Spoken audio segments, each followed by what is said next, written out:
Hello. Hello मेरे प्यारे प्यारे दोस्तों, आपका मेरे चैनल में स्वागत है। मेरे चैनल का नाम है रजनीकांत सिन्हा। ये यूट्यूब का चैनल है ना। तो इसमें हम क्या बात करेंगे सो समझ लो।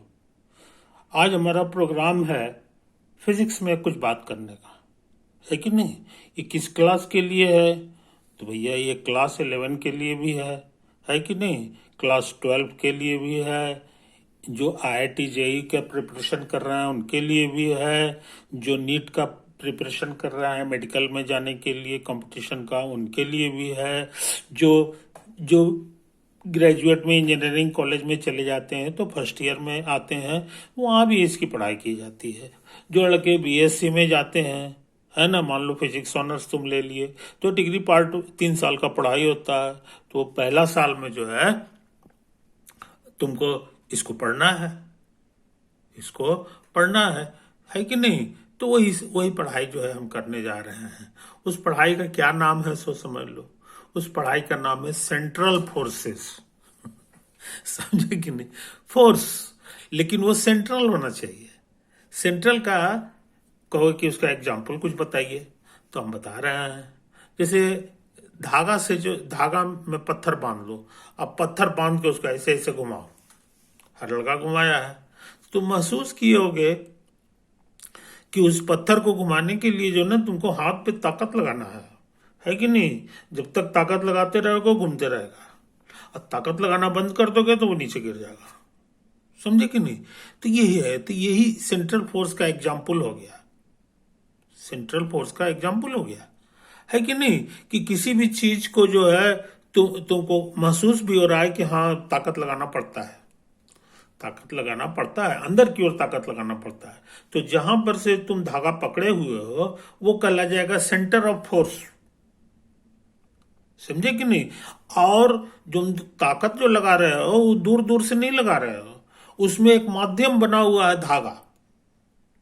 धागा जो है माध्यम बना हुआ है। तो धागा जो है वो तुमको मदद करता है, वो ताकत लगाने में जो है मदद करता है कि नहीं। तो सेंट्रल फोर्स के लिए कोई माध्यम होना चाहिए। इसका ये एग्जाम्पल हुआ। तुम कहोगे कि भाई क्या कोई ऐसा एग्जाम्पल है कि नहीं, कि जो सेंट्रल फोर्स भी हो, अब मगर कोई माध्यम उद्यम ना हो, बीच में कोई चीज नहीं हो और फिर भी वो घूमे। तो प्रकृति में जो है, भगवान की जो दुनिया है, उसमें इसके ढेरों एग्जाम्पल है, ढेरों एग्जाम्पल है कि नहीं। पहले आदमी अचंभा रहता था कि भैया हम खींच नहीं रहे हैं, है ना, धरती खींच नहीं रही है, अब फिर भी जो है सो चंद्रमा उसके चारों ओर चक्कर लगा रहा है ना, कोई बीच में धागा होगा नहीं है। समझे कि नहीं। लेकिन न्यूटन जो है वो पहली बार जो है एक ऐसे आदमी थे कि जो जो जो जो उन्होंने कहा कि नहीं, धागा भले नहीं हो लेकिन दूर दूर से भी ताकत लगता है ना। और उसके लिए जो जरूरी सामान चाहिए वो दोनों में है, वो है मास। समझे कि नहीं। धरती में भी मास भरा हुआ है और चंद्रमा में भी मास भरा हुआ है, तो हर मास एक दूसरे को खींचता है। ये अलग से उन्होंने सिद्धांत दिया, है कि नहीं। उसके लिए धागा की कोई जरूरत नहीं है, दूर दूर भी रहेगा तो खींचेगा। और इसका एग्जाम्पल धरती पर भी मौजूद था, और भी एग्जाम्पल है। जैसे चुंबक है कि नहीं। तो लोहा और चुंबक को अगल बगल रख दो, सब दूर दूर है, बीच में कोई कोई माध्यम नहीं है, और फिर भी वो खींच लेता है कि नहीं। तो वो भी सेंट्रल फोर्स का एग्जाम्पल हो सकता है कि नहीं। तो सेंट्रल फोर्स के एग्जाम्पल जो है ये है। तो प्रकृति में वो भरे हुए हैं, प्रकृति में वो भरे हुए एग्जाम्पल्स हैं। तो उसका मैथ क्या है, कैसे करके उसका कैलकुलेशन होगा, उसकी क्या खास बात होगी, वो किस रास्ते पे चलेगा। ये तो ढेला वाला एग्जाम्पल है कि भाई तो बहुत मामूली रास्ता पे चलता है, वो है सर्किल। समझे कि नहीं। तो ये चीज है, स्ट्रेट लाइन में नहीं चलेगा, स्ट्रेट लाइन को ध्यान से भूल जाओ। टेढ़ा रास्ता पे चलता है, तो टेढ़ा रास्ता में सबसे आसान रास्ता होता है सर्किल। तो ढेला वाला एग्जाम्पल में सर्किल में घूमता है। लेकिन बहुत सारे ऐसे ऐसे एग्जाम्पल है जो सेंट्रल फोर्स है लेकिन वो सर्किल के रास्ता पे नहीं चलता उलता है। जैसे चंद्रमा का जो रास्ता है कि नहीं, धरती के चारों ओर एकदम सर्किल में नहीं है, ये सोच लेना के बीच में धरती है, अर्थ है, और उसके चारों ओर चंद्रमा सर्किल में घूम रहा है। ऐसा नहीं है, ऐसा नहीं है। हल्का फुल्का टेढ़ा रास्ता रहता है, समझे कि नहीं। तो ये है, तो इन सेंट्रल फोर्स के एग्जाम्पल में की बात करोगे तो वो वो कर्व कर्व वाला, क्लोज्ड कर्व वाला रास्ता होता है, समझे कि नहीं। आमतौर से क्लोज कर का होता है नेचर में। एक और एग्जाम्पल है, खुद धरती भी घूमती है किसके चारों ओर, तो वो है सूरज के चारों ओर। सूरज में भी मास है, धरती में भी मास है। तो ये भी जो है वही चंद्रमा और धरती वाला जो एग्जाम्पल है उसका एग्जाम्पल है कि नहीं। तो वो जो रास्ता है, धरती का जो रास्ता है सूरज के चारों ओर घूमने वाला, वो सर्किल उल्किल नहीं है, वो अंडाकार रास्ता है, जिसको आगे चल के एलिप्स कहा गया है, आगे चल के एलिप्स कहा गया। और ये चीज का पता जो है कि धरती जो है सूरज के चारों ओर घूमता है और एलिप्टिकल पाथ पे घूमता है, ये न्यूटन ने नहीं पता लगाया था। न्यूटन से भी एक जनरेशन पहले एक हुआ केपलर, है ना, वो एस्ट्रोनॉमर था। दूरबीन से वो रात भर जगह रहता था और दूरबीन से जो है वो प्लेनेट के रास्ता को कैलकुलेट करता था। तो वो एक उसका उससे भी पागल एक वो आदमी था, उसका नाम था जॉन ब्राही, है कि नहीं।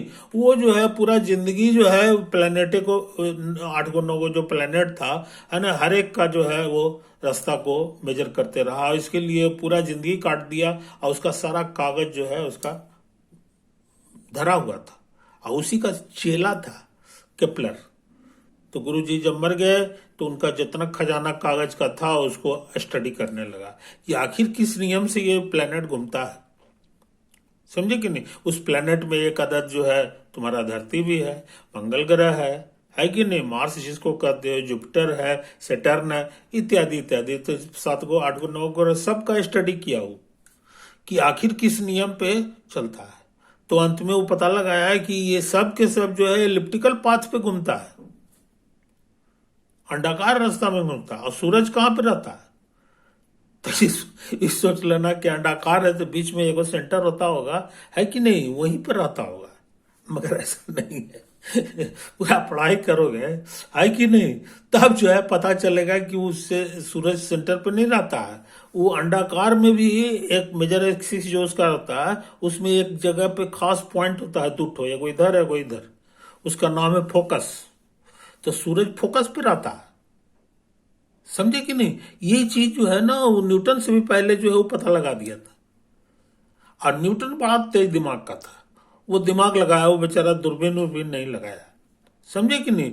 वो केपलर का जो ये जो मेजरमेंट से जो निकाला था, 3 को नियम निकाला था, है ना, उस सोचा कि कौन ऐसा रूल है, कौन ऐसा डिस्टेंस का फॉर्मूला है जिसके आधार पर जो है ये ऐसा काम करेगा, ये तीनों चारों जो नियम है वो एक्सप्लेन हो जाएगा। और उसका दिमाग का खोपड़ा भी खोपड़ा था, वो कैलकुलस खोजा। उस जमाने में कैलकुलस नहीं था, अब कैलकुलस अपना नया तरह का मैथ खोजा और उसका इस्तेमाल किया और अंत में साबित कर दिया कि ये जो है हो ना हो इनवर्स स्क्वायर लॉ के अनुसार काम करता है। यानी जैसे जैसे दूर जाओगे ताकत कम लगाएगा। ये तो हो गया इनवर्स का मतलब, है कि नहीं। तो कहोगे ये 1/r भी हो सकता है, 1/r² भी हो सकता है, 1/r³ भी हो सकता है, 1/r पर रूट भी हो सकता है, सब 1/1 बहुत तरह का हो सकता है कि नहीं। लेकिन वो विस्फोट पड़ा आदमी वो पता लगा इसकी नहीं, आर के ऊपर जो है जब भी पावर होगा तो दू होगा, एग्जैक्टली दू होगा। इसी से उसका नाम पड़ गया इनवर्स स्क्वायर लॉ। इसी के आधार पर ग्रेविटेशनल लॉ जो है तुम हो सकता है पढ़े भी होगे, F बराबर होता है G गुना m1 गुना m2 by r square. R square होता है, आर पे 2 पावर ही होता है। दू खोजने में उसका कवाड़ा निकल गया, 10 बरस लग गया उसको कि दुए पूरे पूरे होता है कि नहीं। उसमें उसका सपोर्टिव हो गया कि दू ही एग्जैक्टली होता है, इसका सपोर्टिव हो गया केपलर का 3 ठो नियम। तो ये बेहतरीन पढ़ाई की दुनिया है, समझे कि नहीं। ये बेहतरीन पढ़ाई की दुनिया है, इसी पढ़ाई की दुनिया में हम तुमको प्रवेश कराने जा रहे हैं। तो ये मत सोच लेना कि ये बस एक दिन का ही तमाशा है और ये हो जाएगा। ये करीब हमको 10 लेक्चर लगेगा, ये या उससे भी ज्यादा लग सकता है, लेकिन हमको अंदाजा है कि 10 लेक्चर में मेरा काम पूरा हो जाएगा। समझे कि नहीं? 10 लेक्चर के मतलब हो गया जनाब कि ये करीब हमारा 33 मिनट का एक वीडियो रहता है कि नहीं? तो 33 मिनट का रहता है, 33 मिनट का पढ़ाई जो है तुमको 10 लेक्चर करना होगा, यानी टोटल अगर जोड़ोगे तो 5 घंटे की पढ़ाई है ये मिनिमम। समझे कि नहीं? लेकिन हाँ, तुम्हारा फिर लोहा हो जाएगा, है कि नहीं? तुम बहुत जिंदगी भर जो है खुश महसूस करोगे कि हम जो है बाकी लोगों की तरह नहीं है। ये तुमको हम कराने जा रहे हैं। मेरा नाम है रजनीकांत सिन्हा, पूरा दुनिया में मेरा नाम है कि नहीं? हम 5 किताब लिखे हैं, स्प्रिंगर में मेरी छपी हुई, बहुत नाम है। हमको विदेश में भी सबसे ज्यादा लोग खोजता है, लेकिन हम तो हिंदी में बोलते हैं ताकि तुम हमारे देश के आदमी हो, तुम सीखो और तुम रजनीकांत बन जाओ। समझे कि नहीं? या उससे भी बड़ा आदमी बन जाओ, आइंस्टीन को भी फेल कर दो, है कि नहीं? ये है तो उसी पढ़ाई की दुनिया में हम तुमको ले जा रहे हैं। सब्र करना, है कि नहीं? अपने दोस्तों को खबर कर देना कि ये जो है वीडियो को देखे, लाइक करे, शेयर करे और बेल आइकन दबाए, है कि नहीं? अब मेरा सब्सक्रिप्शन बहुत कम है यार, है ना? मेरा तुमसे निवेदन है कि हमारा सब्सक्रिप्शन बढ़ाओ। मात्र 36 लड़का मेरे सब्सक्रिप्शन में है कि नहीं? तो 36 से कैसे मेरा गुजारा चलेगा, है कि नहीं? तो ये चाहिए तो मेरे सब्सक्रिप्शन को बढ़ाओ, यही तुमसे मेरी विनती है ना? अपने गुरु का सेवा करोगे तो तुम अपने महान हो जाओगे, है कि नहीं? ओके, तो हम बिना लेट किए हुए जो है इस वीडियो का एंड करते हैं।